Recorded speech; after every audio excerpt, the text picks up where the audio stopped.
trocar de assunto, vou pedir para o Thiago ir me ajudando, porque o nosso companheiro Juca Kfouri, que daqui a pouco vai estar no ar aqui no Cartão Vermelho, daqui a pouco eu faço mais um merchan, ele divulgou no seu blog ontem provas de que na intermediação do contrato do Corinthians com a Vai de Bet houve pagamento de propina a uma laranja. Uma senhora, né? Vou até não dar o nome dela aqui, parece bastante claro que ela está envolvida em outro esquema. O Corinthians ontem mesmo já havia postado uma nota. Então, Thiago, primeiro põe para mim o post do Juca. Olha lá. Provado. Tem laranja na intermediação do Corinthians Vai de Bet. Aí, no dia 18 de março deste ano, a rede social Media Design Limitada, que é a empresa que intermediou o acordo, recebeu um pagamento de R$700 mil do Corinthians, que seria a intermediação do acordo de patrocínio. E ali tem lá o saldo positivo da conta depois desse depósito, ficou em 697 mil, portanto estava negativo. E na sequência, há uma série de depósitos repassados para a conta dessa pessoa que a gente está usando laranja aqui como figura de linguagem. O Corinthians ontem emitiu uma nota. Põe a nota aí para mim, Thiago, por favor. O Esporte Clube Corinthians Paulista tomou conhecimento da acusação publicada na imprensa, no site, no blog do Juca Kfouri, na tarde desta segunda-feira, e reafirma que todas as negociações, incluindo patrocínio, se deram de forma legal, com empresas regularmente constituídas. O clube destaca que não guarda responsabilidade sobre eventuais repasses de valores a terceiros. Então, é uma nota neutra, fria, que tenta se eximir da sequência do caminho do dinheiro, né? Normalmente o caminho do dinheiro é que mostra as coisas. A repercussão de hoje, Mili, é que o Conselho Deliberativo do Corinthians vai pedir explicações ao presidente do Corinthians sobre essas denúncias, né? O presidente do Conselho, Romeu Tuma Júnior, disse que vai pedir para a Comissão de Justiça lá, de Direito do Conselho, ouvi-lo, para saber o que foi que aconteceu. E há também um post de hoje do nosso repórter Pedro. Põe para mim, Thiago, por favor. Tem aí? Aí. Pedro Lopes. Dizendo que a Vai de Bet se irritou com a denúncia e estuda rescindir contrato. Segundo a notícia do Pedro, a Vai de Bet, que é o patrocinador principal do Corinthians, está incomodada com as denúncias recentes sobre o contrato de intermediação do acordo e, conforme publicou o GE, que estaria incomodado que poderia rescindir o contrato. Eu troquei mensagens com o presidente do Corinthians mais cedo, ele reafirmou a nota que foi publicada ontem, em outras palavras, e tentei, via jurídico do Corinthians, saber se há brecha para que a Vai de Bet peça a rescisão de contrato baseada em publicação de intermediação e, por enquanto, não recebi resposta. A verdade é que essa parece ser, desde que começou a gestão do Augusto, Mili, uma questão em que os holofotes foram colocados de todos os jeitos. O maior patrocinador do mundo, não sei quantos milhões, nossa, troquei X por 8X, e o boné, e é o maior patrocínio do Brasil, e passou o Flamengo e não passou para o Flamengo. Aí a Leila teve que dar uma entrevista dizendo se ela ia ter que igualar o patrocínio, porque ela disse que se o Corinthians ganhasse tanto, se alguém provasse, ela tinha que pagar a mesma coisa. Então, esse patrocínio é assunto desde sempre. E agora, graças à publicação do Juca, com provas de que possa ter havido desvio. Fico muito chocada. Mili, deixa eu falar uma coisinha só. Mili, só uma coisinha antes de você começar. Eu me lembro com clareza, e deve ter gravado isso aí em várias, porque foi a entrevista agora. O Augusto de Mello, ao anunciar a Vai de Bet, uma das coisas que ele se vangloriou foi de dizer, e sem intermediários, é dinheiro direto para o Corinthians. Isso são palavras do Augusto Mello no dia em que apresentou o patrocínio da Vai de Bet. Pois bem, apareceram 2 intermediários agora, só isso. Então, é exatamente isso que eu ia falar. Assim, ele falou isso na entrevista, o diretor de futebol, o Rubão, saiu dizendo a mesma coisa, eu soube que não haveria intermediários e houve intermediários. O diretor financeiro não sabia desse repasse. Tem coisas muito estranhas. Para mim, é um escândalo. É um escândalo desses vexatórios. Eu não sei nem por onde começar, porque parece a empresa, uma das empresas, ou ambas as empresas, seriam de um amigo, de um colega, de um parceiro, de alguém que é amigo do Augusto. Então, gente, assim, a menos que a gente saiba de quem são essas empresas. Do diretor de marketing. Diretor de marketing, desculpa. Boa, Marília, obrigada por me corrigir. Do diretor de marketing. Então, a menos que a gente saiba exatamente de quem são essas empresas, a coisa está muito, muito, muito estranha. Eu acho que a Vaidbet, o mínimo que ela deveria fazer agora é pedir uma suspensão do contrato. Porque ela está respingando tudo nela. Ela está no meio disso tudo. E aí, faz como? Essa diretoria fala demais. Fala tanto que se contradiz nesses termos aí. Não vai haver intermediários, é maior patrocínio, nós somos muito bons, a gente conseguiu. Houve 2 intermediários. E a coisa parece que tem um laranja. E aí, gente? Isso, para mim, é um escândalo. E aí eu escrevi sobre isso hoje, dizendo, olha, tem coisas piores do que o Gabriel vestir a camisa do Corinthians. Porque eu acho que a gente se escandalizou corretamente, hein, Renato? Eu já escrevi, inclusive, sobre isso. Com o Gabriel vestir a camisa do Corinthians, já escrevi sobre isso, corretamente. Escrevi 10 passos para pulverizar uma idolatria. Tá lá, deu os 10 passos. Não devia ter vestido, etc. E tal. Mas eu acho que isso que o Juca levantou na coluna dele, para mim é um escândalo.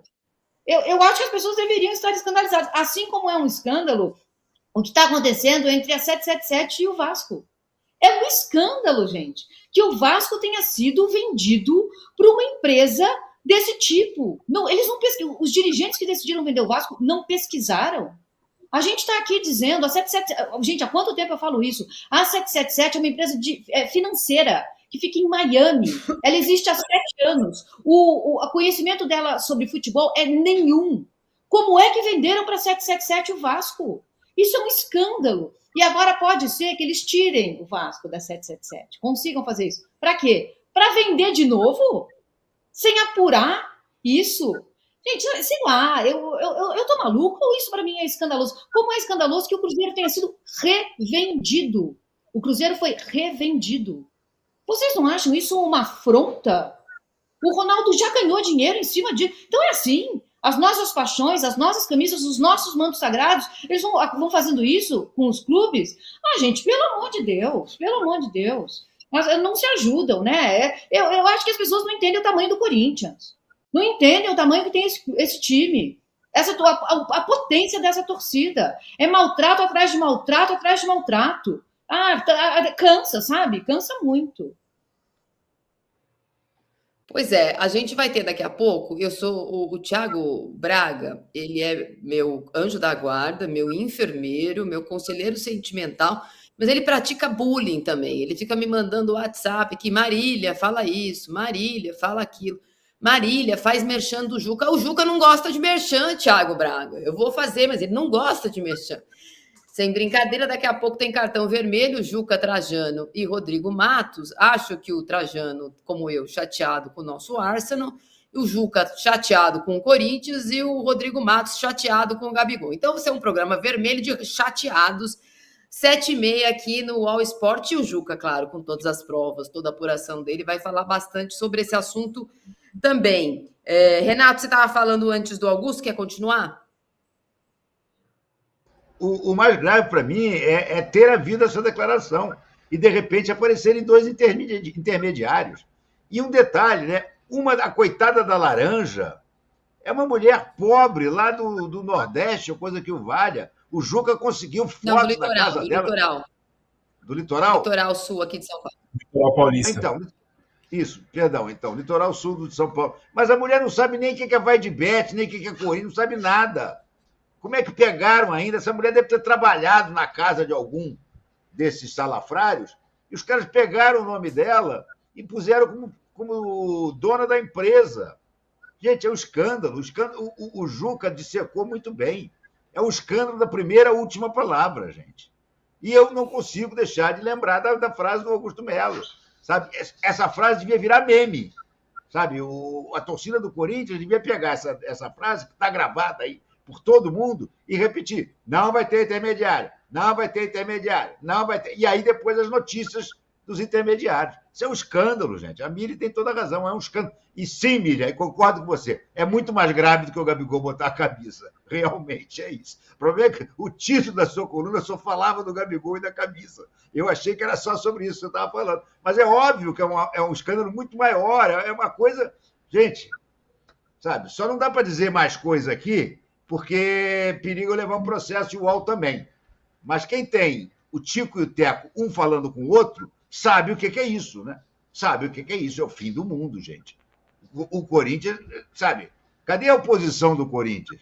Cadê o Conselho Deliberativo do Corinthians? Cadê os poderes do Corinthians para ir em cima do Augusto Melo e dizer, amigo, me explica, vamos lá. A nota do Corinthians é pífia. É pífia. Quer dizer que, não, nós fizemos o contrato, não temos nada a ver com os intermediários. Para com isso, gente. Pensa que a gente... É aquela nota que bota nariz de palhaço no nariz de todo mundo. Aquela bolinha vermelha. Para com isso. Marília, isso seria um caso passivo de impeachment ao presidente do Corinthians? Ou não é para tanto? Porque o escândalo é pesadíssimo.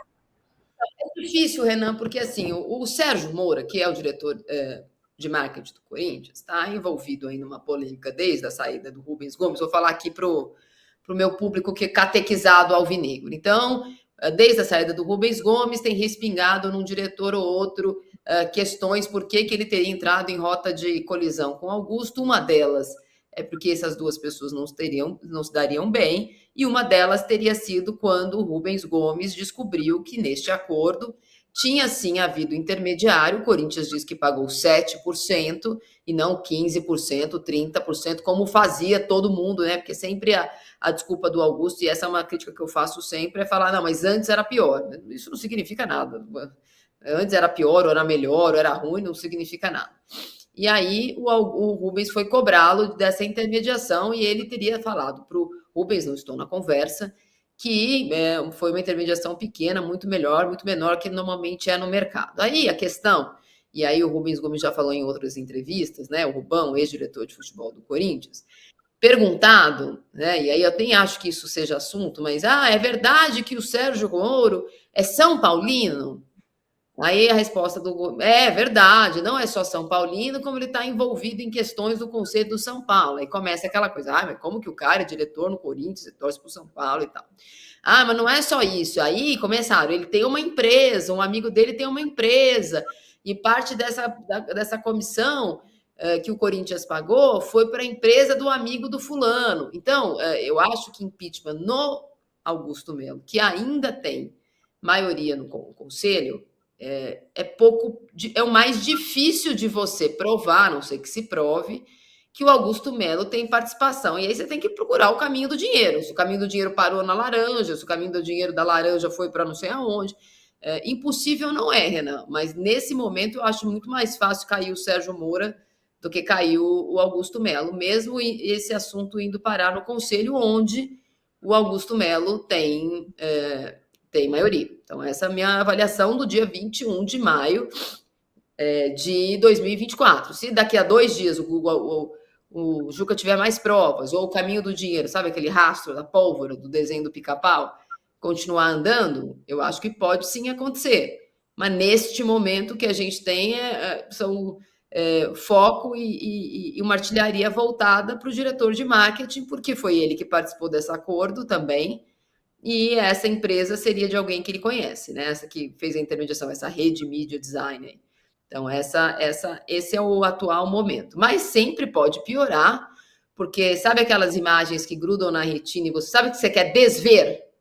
Sabe uma coisa, você vê uma coisa e fala, não quero desver isso, não quero ver nunca mais. Põe aí, Thiago, para eu desver. Põe aí o Cássio com a camisa do Cruzeiro. Ele acaba comigo. Não é só a foto, não, é o vídeo. É com som ainda, vou ver assim. Aí a chegada do Cássio, ele chegou mais cedo hoje em Belo Horizonte, vai fazer exames médicos, não foi apresentado oficialmente, né, não foi entrevista coletiva. O Cruzeiro trabalha com a possibilidade, nesse encontro da semana que vem, do dia 27 da CBF, de se antecipar a janela, ele já ser inscrito. O Cássio não pode jogar jogos de Copa do Brasil, porém pode jogar Sul-Americana e Campeonato Brasileiro, porque não fez 7 jogos pelo Corinthians no Brasileiro. Então, se houver antecipação de janela, também o Cássio pode passar a jogar antes, se não, só a partir do dia 10 de julho, como está no regulamento de competição. Mas mesmo ele Renato... pelo Corinthians, a Sul-Americana? Pode, porque ele pode ser inscrito no mata-mata, igual na Libertadores você pode inscrever jogadores novos. Então, ele não pode jogar a primeira fase, mas a primeira fase acaba semana que vem, né? Daí ele já não pode. A primeira fase ele não pode. Se o Cruzeiro passar, daí ele pode ser inscrito. Como normalmente é nas campanhas de Sul-Americana e Libertadores, você pode inscrever jogador que já jogou pelo time anterior. Renato começou o programa jogando um estalinho, mas agora eu quero aquele... Não é estalinho, aquele mais forte. Como que chama? Que você risca, faz barulho mais forte na festa junina. Tá chegando a festa junina. Tá sem som, Renato. É porque meus cachorros estão numa zorra aqui infernal, então por isso que eu tirei o som. Chama Cabeça de Negro. Aqui no Rio chama Cabeça de Negro. Aquela bomba que assusta meio quarteirão. É essa aí. Pois é. A verdade é a seguinte. Já existem pelo menos 3 clubes claramente interessados no Gabriel. Eu diria até 4. Bahia, do Grupo City, Rogério Ceni, que já foi treinador do Gabriel. O próprio Corinthians, embora o Augusto Melo agora dê uma certa esnobada e diga que ele não está afim, mas ele está afim. Se ele não tivesse afim do Gabriel, ele não tinha feito todo o carnaval que ele fez no início do ano. O Grêmio, que Renato Gaúcho também treinou o Gabriel e também gosta muito de Gabriel. E o clube que já fez contato com o Gabriel, chama-se Cruzeiro. O Cruzeiro, vendido pelo Ronaldo para o dono dos supermercados BH, o Paulinho, está realmente querendo fazer uma janela inesquecível nesse meio do ano. Já contratou o Cássio e pode contratar o Pedrinho BH, exatamente, supermercados BH. Então você imagina, realmente, você parar e dizer, no início do ano, no início do ano você dizer o seguinte, olha, na janela do meio do ano, o Cruzeiro terá contratado o Cássio do Corinthians e o Gabriel do Flamengo. Uau! Todo mundo ia dizer, uau! E é o que ele está querendo fazer. Claro que agora já não tem tanto impacto, porque o Cássio saiu, vamos dizer, em baixa do Corinthians, e o Gabriel, então, está no resto do chão do Flamengo. Mas o que ele aposta é que esses são 2 grandes jogadores e que vão se recuperar no Cruzeiro. O staff do Gabriel ainda não respondeu. Está na moita. Ouviu, parece que a proposta são 3 anos de contrato, com um aumento de salário em relação ao que o Gabriel ganha no Flamengo, mas não há ainda nenhuma movimentação do Cruzeiro no sentido de sentar com o Flamengo e dizer, como é que a gente faz isso? Porque, primeiro, ele precisa do sim do Gabriel. O Gabriel já tem a proposta do Cruzeiro. Se o Gabriel disser, ok, vem a segunda etapa, que é sentar com o Flamengo, que não vai dificultar. Não vai dificultar. Quem acertar com o Gabriel vai sentar com o Flamengo com uma enorme boa vontade de fazer o negócio. Claro que ele vai querer um quais, para não dizer que ficou de mãos abanando, mas ele ia ficar de mãos abanando no final do ano. E mais do que isso, há dentro do clube o entendimento de que o Gabriel já se pagou. Realmente, o Gabriel ganhou 2 Libertadores, 2 brasileiros, uma Copa do Brasil e mais uns Supercopa, Recopa, 3 cariocas, né? Então, 3 não, acho que são 4 cariocas que o Gabriel ganhou. Porque teve a interrupção do Tetra, mas ele já tinha 3 e ele agora ganhou 4, exatamente. Então, o negócio é muito fácil de fazer. Quem quiser contratar o Gabriel, basta convencer o próprio Gabriel. Porque o Flamengo está lá, armou uma banquinha assim, sentado, oferece limonada, oferece cafezinho, é só chegar que a gente conversa. Porque o Rodolfo Landim não quer mais ver o Gabriel jogando com a camisa do Flamengo. Só está incluído nos jogos agora, nesses 2 jogos que faltam, o jogo de amanhã contra o Amazonas e o jogo da terça-feira que vem contra o Milionários, porque o Flamengo não tem ainda um reserva. Se antecipasse a janela aí, então, fica melhor ainda para o Flamengo, porque o Flamengo já está procurando o substituto do Gabriel. Ele já está procurando um atacante que seja capaz de disputar a posição com o Pedro e, se o Pedro continuar titular, ser o reserva do Pedro. Cruzeiro, acho que sai na frente. Imaginou Cássio e Gabriel no Cruzeiro? Parece que o nosso amigo do supermercado BH vai querer montar um super Cruzeiro, hein? E dinheiro ele tem de sobra, né? Ele é o dono agora.